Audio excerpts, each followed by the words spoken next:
ನನ್ನ ಪತಿಯಾಗಿರುವ ರಾಜ್ಯದ ಮುಖ್ಯಮಂತ್ರಿ ಸಿದ್ದರಾಮಯ್ಯನವರು ತಮ್ಮ 40 ವರ್ಷದ ಸುದೀರ್ಘ ರಾಜಕಾರಣದಲ್ಲಿ ಯಾವುದೇ ಸಣ್ಣ ಕಳಂಕವು ಅಂಟಿಕೊಳ್ಳದಂತಹ ನೈತಿಕತೆಯನ್ನ ವೃತ್ತದಂತೆ ಪಾಲಿಸಿಕೊಂಡು ಬಂದವರು.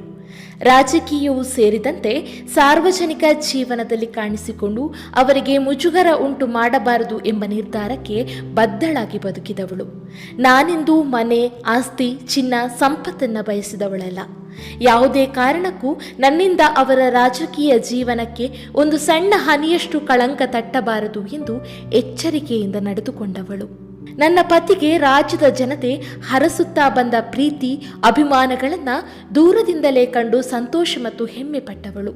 ಹೀಗಿದ್ರೂ ಮೈಸೂರಿನ ಮುಡಾ ನಿವೇಶನಕ್ಕೆ ಸಂಬಂಧಿಸಿದಂತೆ ಕೇಳಿಬಂದ ಆರೋಪಗಳಿಂದ ನಾನು ಘಾಸಿಗೊಂಡಿದ್ದೇನೆ. ನನ್ನ ಸ್ವಂತ ಸೋದರ ಅರಿಶಿನ ಕುಂಕುಮದ ಭಾಗವಾಗಿ ಜಮೀನಿನ ಬಾಬ್ತು ಪಡೆದ ನಿವೇಶನಗಳು